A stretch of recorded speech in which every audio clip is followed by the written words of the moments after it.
You're fed up with the 9 to 5. You've been working hard for years and you're just not seeing the results you want. You want to break free from the traditional career but don't know how. Business Breaks is here to help.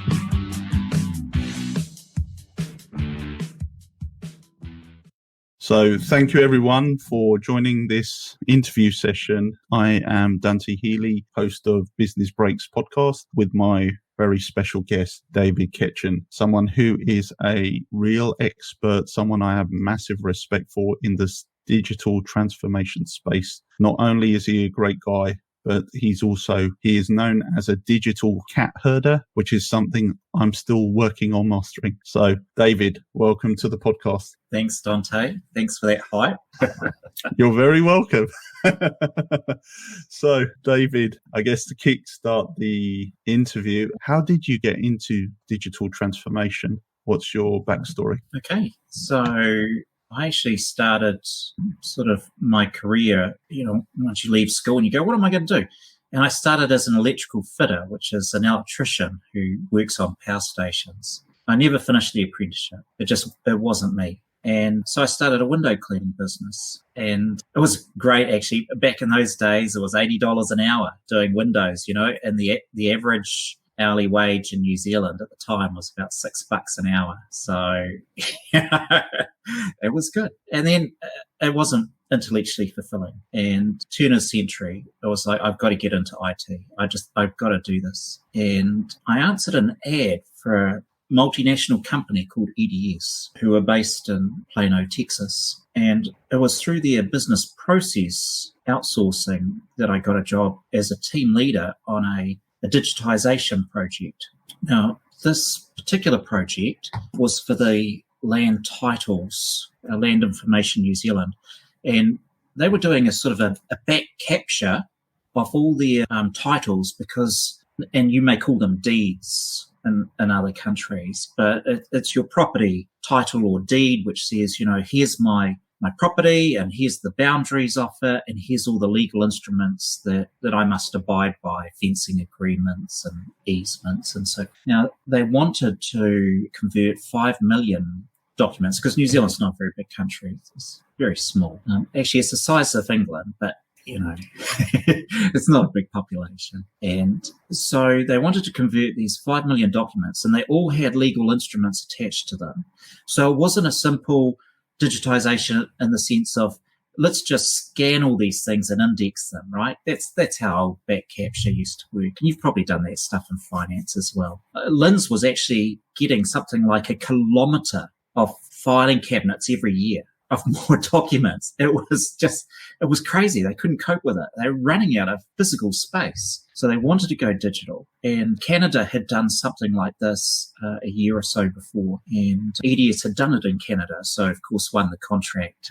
And so they needed a whole bunch of people to not just capture the information, so you'd see the land title come up on your screen, but they needed people to be able to analyze the information, actually understand what the legal instruments were, and only capture the ones that were relevant. Well, normally you've got to get some sort of legal background to be a conveyor to understand that stuff, right? And we were taking people off the streets. How fast can you type? Oh, you must be good enough. It wasn't quite like that. You had to actually understand this stuff. So here we've got the Land Information New Zealand doing digitization, but in fact, they're doing a rationalization. They're cleaning up 100 years of legalese from paper into the digital database they wanted. And it transformed their work. So they went from, I think, 12 regional offices down to 5, lost 20% of their staff because they became so much more efficient with this particular process. So I came on as a team leader, I thought, oh, this is great. And I started playing around with Excel as you do, you're in a new company and you're wondering, how long will this project take? Because it seems like we're not going very fast. And after a year, I turned up to the project manager and I says, I don't know if this is right, but my spreadsheet says we're still going to be doing this for like another 25 years. Oh, you should see my spreadsheet. And he had all these nested ifs and whatever. Came out to the same sort of result, mind you. So suddenly I became involved in workflow and how to improve things, because my team was already producing 20 to 25% more than every other team every week. And no one could work out why that was. It was very simple, and we can talk about that later. But I ended up doing a whole lot of stuff around workflow, and I had a whole bunch of ideas, and they kept sacking the operations managers. So we had a team of about 350 staff at this stage, really burning, through money on this project and getting nowhere. They brought in KPMG. So, what's that? $2,000 a day for a consultant, and they hang around for a couple of weeks, as long as they can. And they came up with a solution. So we were doing like 2,000 widgets a week at this stage. And they said, we think you probably max out at about 6,000, but we're not quite sure how you can get there. Well, thanks for that. But anyway, we'd already gone through 5 ops managers. They just kept getting fired because they couldn't get it working. And the company's getting really stressed now because they're making penalty payments. And I turned up, we had a transformation manager come in, so they hired in a specialist. And he's like, I need a new ops manager. And I put my hand up, and out of, it wasn't respect, but it was like, yeah, okay, come along to the interview.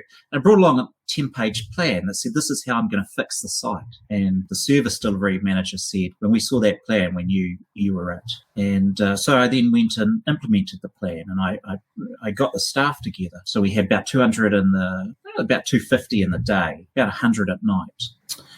And I said, KPMG have come in here and they think you're not good enough. They think you can only achieve 6,000. Well, I actually believe we can do 40,000 a week, and we're going to do it. And they all just sort of look at me. But I actually had the respect of the floor because I was doing the work myself. Yeah.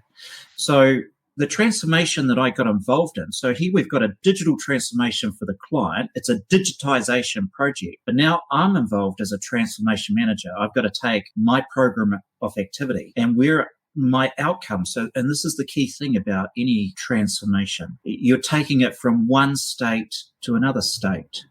It's about an outcome. It's not about, I'm going to slap in a new platform and that'll make everything right. That's modernization. But transformation says, I'm unhappy with my current outcome and I need a different outcome. And my outcome had to be productivity. And we did get to 40,000. It only took 3 months to get there. But it involved a whole number of activities because, when you do transformation, you'll be aware of this. It's not one thing that transforms a business. You've actually got a whole myriad of little things that create the critical mass of change to do that, right?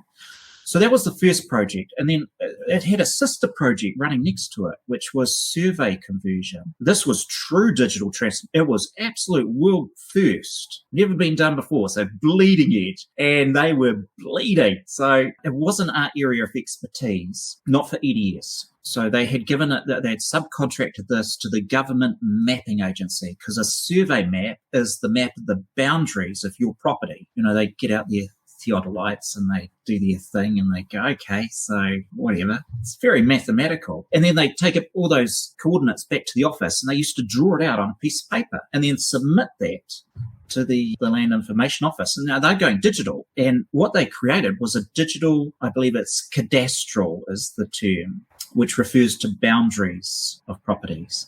So now what had to be done was the analyst had to look at that survey map. So the image would come up on screen and they've got to take down all the coordinates of that map, but it had to go through a transformation process as well, because if you could picture if you got paper drawings of all the maps of your street, all the boundary maps, have now got to actually meet.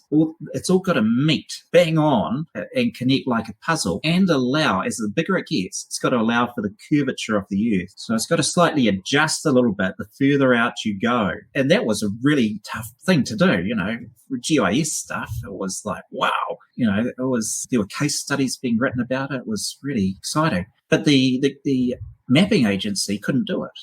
They're the experts. They could not do it. In 2 years, they had managed to get through to quality assurance only 5 maps that pass QA. They knew them by name. It was map number.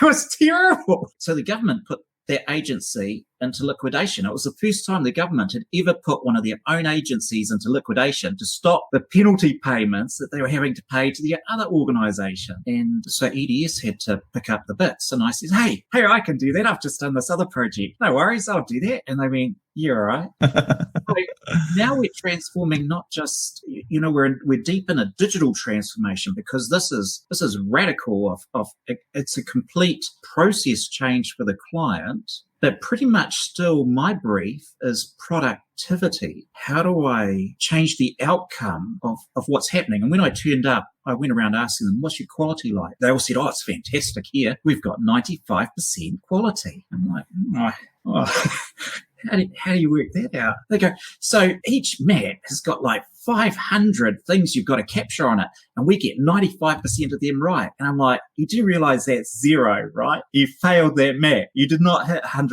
It's zero. And they went, oh. No wonder they can't get anything right. So, and I guess we'll talk about how that got fixed. But that was my introduction to transformation. So remember, window cleaner, now running the two biggest business transformation and digital transformations in the country's history. Yeah. So, and I used to say, it's all right. I can see crap a mile off. So just had an eye for it. Yeah. But you once you've learned quality and achieving a quality outcome, that's a transferable skill you can take anywhere. Brilliant. And definitely a lot to take out of that. I'm glad I'm recording it, because I'm going to go back and take notes. I can tell you that from my experience, any sort of transformation is not easy.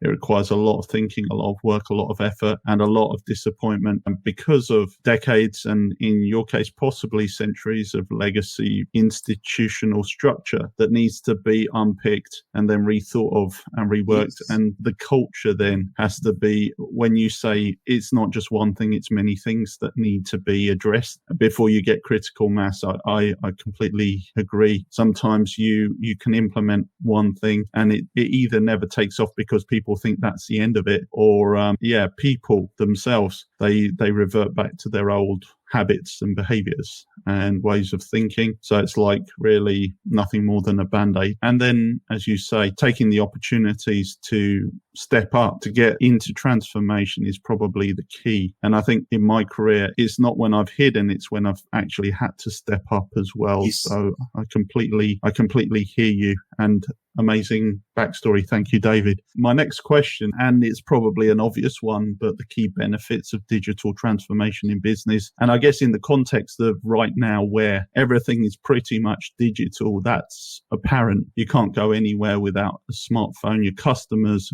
are expecting to have an app to engage with you, or at least a website. So what more can we do in terms of where are the big opportunities? Because looking at the statistics, it seems like there is certainly in the transformation space in the next 5 years, between 2020 to 2025, investments from business into digital transformation will more than double, from just under $500 billion to $1 trillion. So where do you think that spend is going to go in, or where can it be best positioned right now? Where's the big opportunity? So I just have to process that one for a sec, because it's a big question. And I know it's one that my own country, New Zealand, is trying to get its head around. I read an article today which said the productivity we're losing, generally businesses in New Zealand, about a day a week on activities that could be automated. And it comes out at billions of dollars in lost, depending on how you calculate it, because you go, well, if I'm spending this time doing a manual process, if I didn't have that time, would I actually spend that time generating more money for my business? It's people who come up with these sayings, well, you'll save $1 billion. It's never quite as clear cut as that. In my experience in transformation, we're talking about getting a different outcome. As I said, you go from one state to another state. And this is often where digital transformation falls down. And studies have been done. I think it's the magazine CIO World had a study just a few years back. 95% of all digital transformations failed. I've mentioned it before.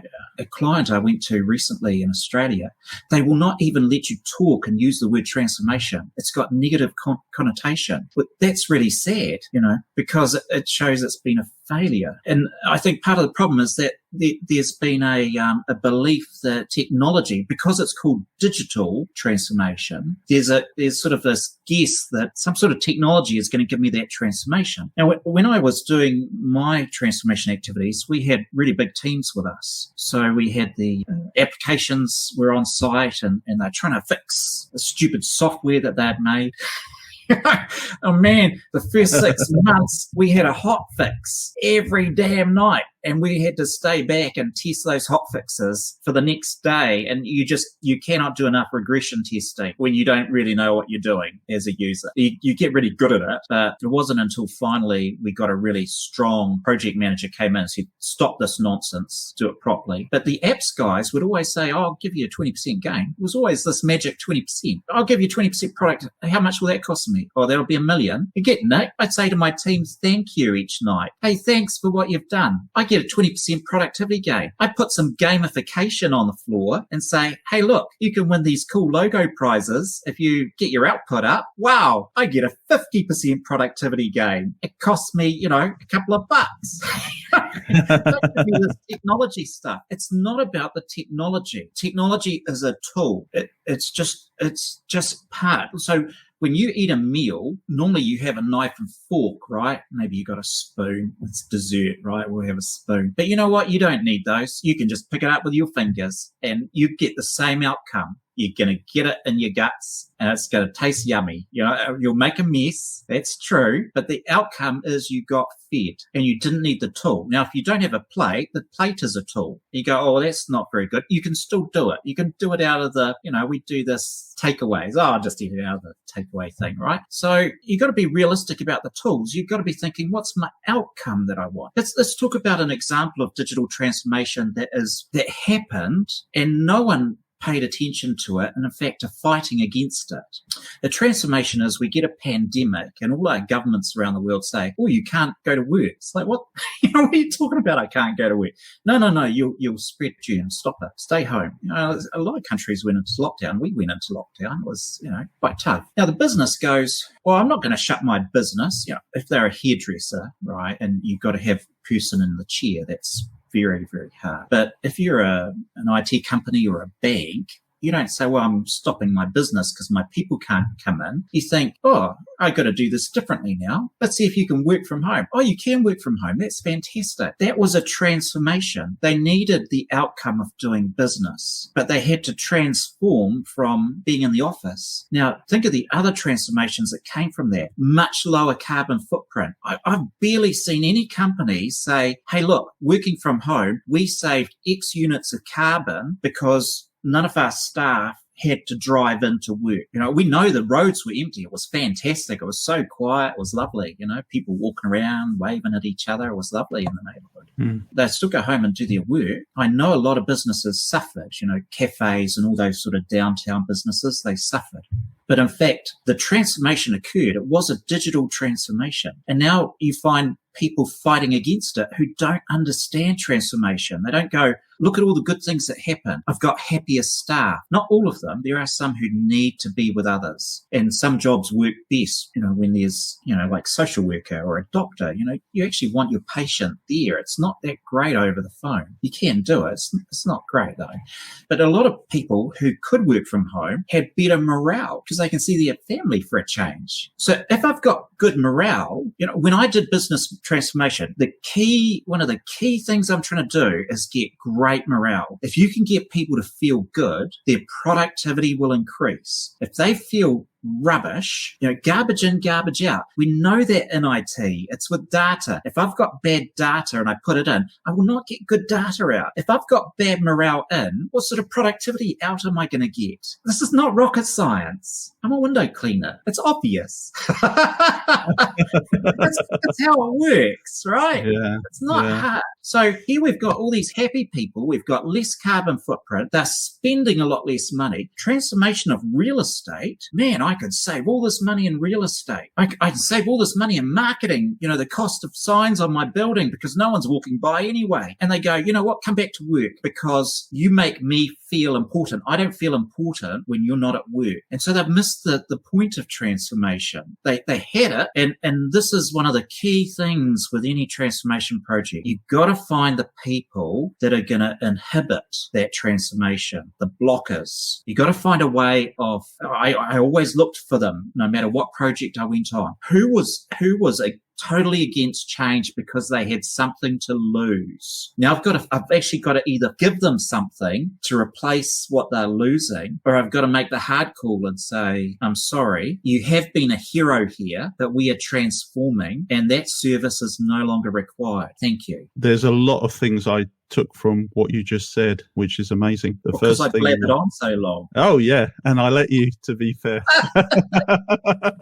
But seriously, the thing that you highlight is the obvious benefit to the planet with carbon footprint. When I was on holiday in Croatia, Dubrovnik last year, I'd never seen such crystal clear blue water when I was swimming and scuba diving in the sea. And they said, no, it wasn't like that last year, but COVID stopped ships coming back and forth, which suddenly cleaned up the water, which was to my benefit, and also because of the lack of tourism the previous year. The other thing is that, as you say, if I could put it in one overly used sentence, common sense isn't that common. And unfortunately, what you've explained is that there are people who would like to have other people around them. Some of them are naturally not at that position, but they're extroverts and they naturally get energy off others. But there are others who just want their minions around them in sight so that they can feel important. And as you say, there are people, and I've experienced this, the heroes who are actually blockers. So in the sense of going through a digital transformation, they are the villain.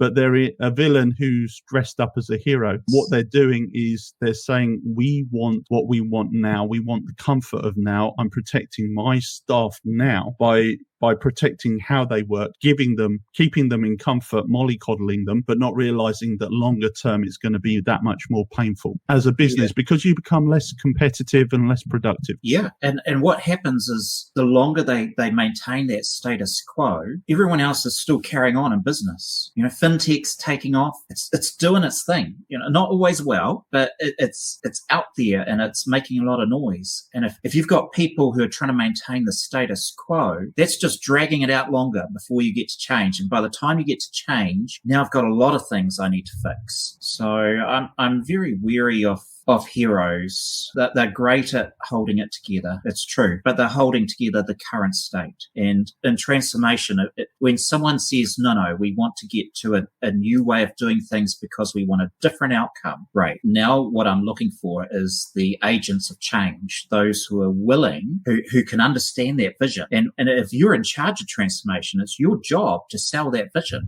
I used to say to my team, we're not doing a project, we're going on a crusade. This is major stuff. But we're gonna do the impossible, and people are going to look at us and go, "How did you do that?" Every one I did, we tripled productivity while increasing quality, and no one could understand that, because people weren't burnt out either. It's very simple. You just fix the quality all the time. Fix the quality. I don't care if it's data. I don't care if it's a process or communication. Just fix the quality, and then all that effort you're putting into will just naturally convert into productivity. It's just an energy thing. You're just changing one state of energy to another. And that's critical, not to take shortcuts early on, even though they're tempting to try and get around quick win and early result, because you're setting yourself up for more struggle and more pain longer term when you take those tempting shortcuts, because you may not have done as deep an analysis, or you may not have considered certain things. And then there's also the traps that are set for you, where, as you say, the so-called hero, the hero of the status quo, shall we say,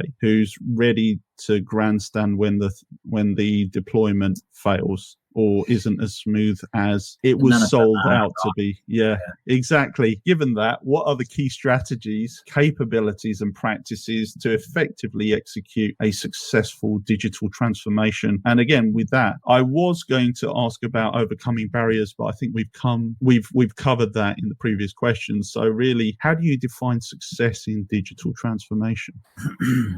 So, okay, that's a big question as well. Sorry.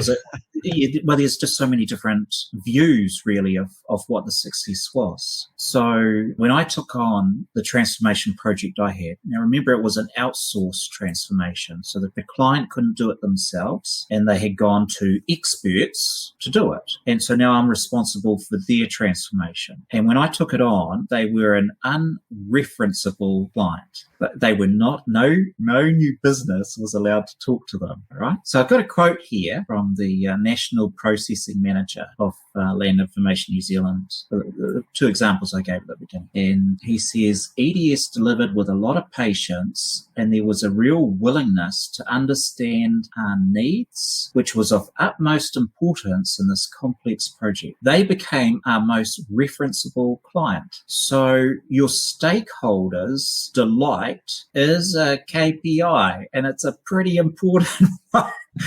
If they're not delighted, you have not achieved your transformation. So you've got to determine, first of all, who are you transforming for? And I think this is a problem many have. So am I transforming for my stakeholders because I'm looking for cost reductions and better profits? Am I transforming to satisfy some manager's ego who's been sold a package and now has to make it work? We see a lot of those, right? It's like, oh, you've bought that? Oh, okay. You want us to implement that? Fantastic. And then there's transformations that are for the sake of customers. You better have a good voice of the customer and understand what they want. So you give an example of a transformation. This will be a business process one. And I'm just trying to remember the name of the company. It was like a building supply company in the States. And they were in the top 3 for customer satisfaction. I'm sure it'll come to me after this interview. But they were in the top 3. And then they went through a transformation where they ran Lean Six Sigma through the business. And at the end of that year, they didn't even register in the top 50 companies for customer satisfaction. Now, someone hadn't thought about the transformation from the customer viewpoint. Now when digital transformation started, we saw banks, because I was with an IT company. So EDS got bought by HP, and I became part of the HP enterprises for some years. And we're constantly trying to sell to banks, because banks got lots of money. We did a lot of back-end processing for them. And you try and help them understand what you're trying to do is, it's nice you want an app, but you want to connect your customer communications into that app. So, they get a notification of their statement, and all the information that's relevant to them comes into that. And now it's useful to them. And they're like, no. We'll just build this app. And then they had a lovely app, but nothing in the back office had changed. It's like, that's not digital transformation. So, you've put a bit of lipstick at the front, but what's transformed for the customer at the back? I'm still taking as long as ever to get my stuff. We see, I worked a lot in customer communications. So we used to call this CCM, Customer Communications Management, which is a fancy name for document composition. I will take data that's really awful and I will turn it into something that makes sense for the customer. Statements, invoices, particularly like if you've got a Vodafone, a phone company, and you've got data and you've got your mobile, and you used to have a landline. No one has those anymore. And you might have a TV in there as well. And these things would pull in, they would all come from different billing systems that have been, services that have been purchased and amalgamated, pull in all this nasty data and put it into a nice little document, right? So that's great. And it's document composition, you're just formatting data. But, Gartner comes along and Forrester, and they say, no, CCM. There's no management with that customer communication. It's just a customer communication. It's no management, right? So you want to transform it. How about we add some management to it? How about you start tracking it and seeing what actually works? And how about you stop sending out, things that were done in the 80s? Print style stuff. Yeah. Why don't you turn that into something that works for a mobile phone and make it responsive and actually useful? So I see this sort of transformation. It's always half measures. No one they're not quite sure who the audience that they're delighting is. This is like strategy 101, right? If I don't know what my outcome I want, I'm just going to do stuff and iterate it. Might as well just adopt Agile. Let's not talk about that. Yeah. And maybe something good will happen. That's not good business. It says, if I want a digital transformation, who's my audience? What outcome do I want? I'm going to measure against that. So that would be my number one. Probably got 2 and 3, but we'll leave it at that.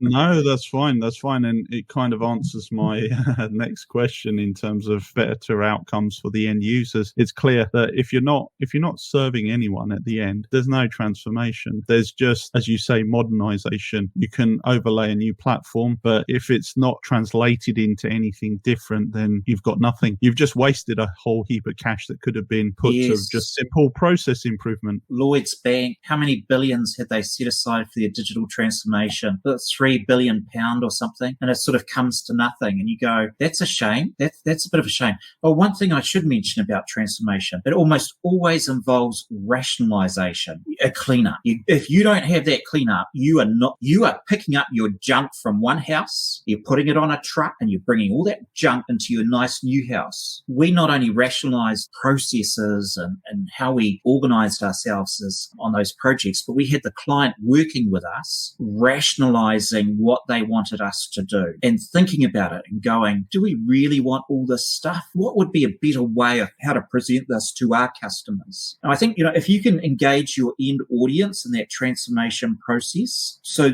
they are able to be part of it, they will accept it because they've invested now, right? You're taking my ideas. I don't care that they were stupid ideas. You've given me my stupid ideas. I'm going to do that. Or they were good ideas. I'm so happy. You want to engage those who are going to get the outcome. And that's with the employees as well in transformation. None of my transformation projects would have achieved anything if I hadn't engaged the employee base really, really tightly and strongly, constantly, all the time, and appreciated their feedback. Monetarily, all sorts of different gifts that got given to people who contributed ideas. So important. You're not going to transfer. You need to get your business, your people, to adopt that change as well. Otherwise, like you said at the beginning, they'll resist it. They'll go back to their old behaviors because what's in it for them? There's nothing in it for them. Thank you. And final question. Because the end, the time has come. No. Final question on transformation, should I say?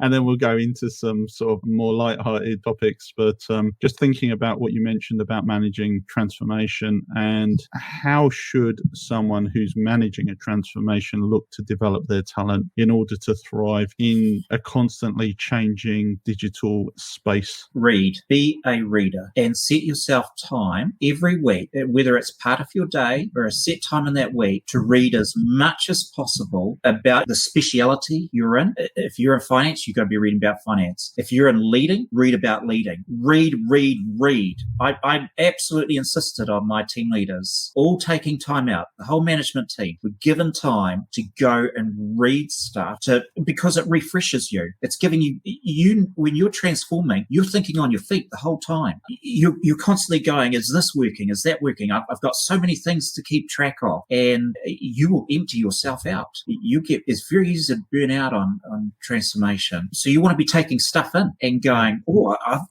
that's new. The second thing is talk to people all the time. On LinkedIn, I'm known as, I'm always going about coffee, right? On a project, I'm always having coffee. I go home, I'm like, it's so much coffee today. I would be sitting down all morning. I would have a different person out from the floor, from the IT group, a leader. I'd be quizzing them about how things were going. I'd be getting their perspective and taking the temperature. What is working? What is not working? And you want to be talking to those people being affected by change as well.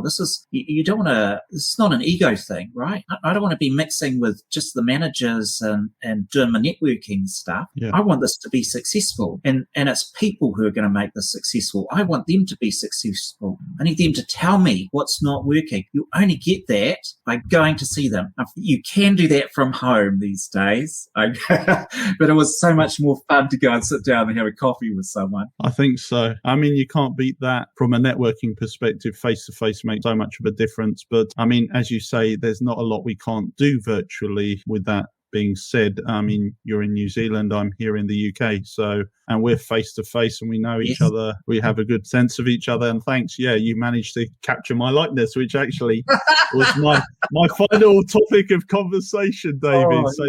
Thank you for being such a wonderful painter and creating my new profile picture, which is up on all my social media. And really, it's, shall we say, let's not go there, but it's much better than an NFT.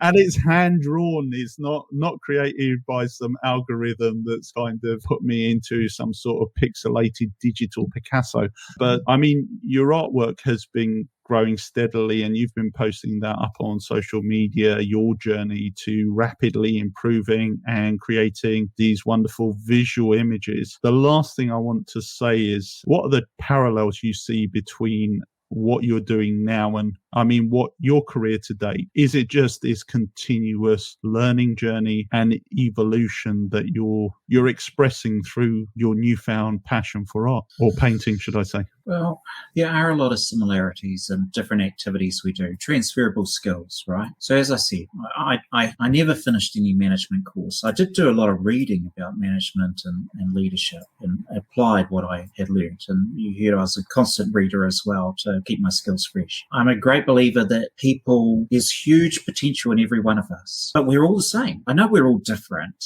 because backgrounds, cultures, and things shape us, right? And sometimes gender causes different ways of, connecting with others as well. But we've all got the potential to do the same thing. I wasn't an artist, just the same as I wasn't a transformation manager. I taught myself how to do it. I believed I could do it. And I went and practiced it and saw it happen. And what I get from art is, in my experience of change management, a lot of it is about pattern matching. You're looking for patterns. You're looking for good patterns that you want to repeat. You're looking for things that are dissonant, things that don't seem to be connecting well, and you're trying to understand, why don't they connect? How could I get it to connect? Now, art is like that. So when I start a picture, there's nothing. It's just got to come out, and with pastel, you start, I'm sure it's the same with paint. You start and you're just making sort of dots over the place, and then they start coming together. And then the more you work on it, suddenly, Dante appears on the page. It's like, oh, thank God for that. I wasn't sure it was going to happen, but hey, there he is. Fantastic.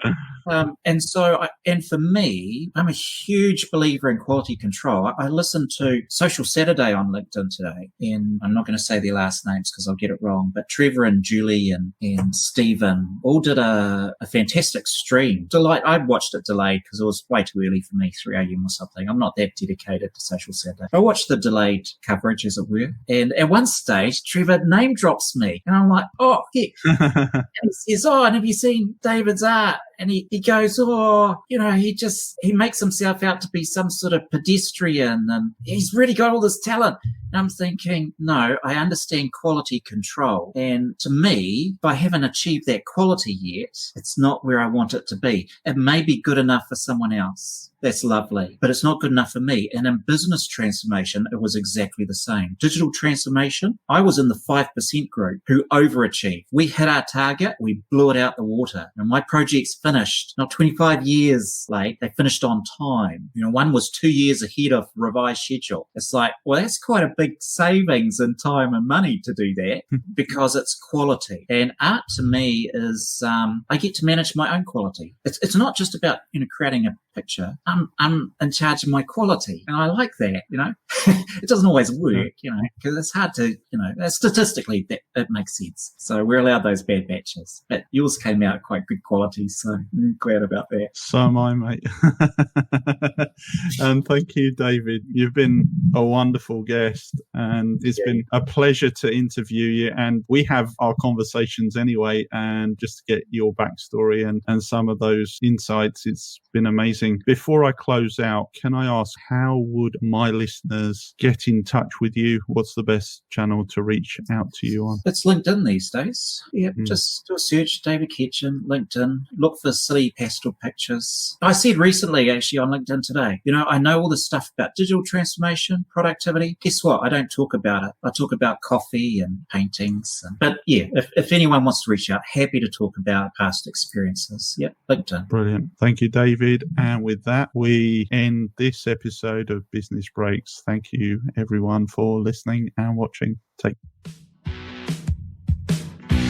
This podcast shares experiences and insights gained from business, IT, and digital finance. Hosted by two leaders who have made the leap themselves, this show is dedicated to helping listeners think differently about their career aspirations.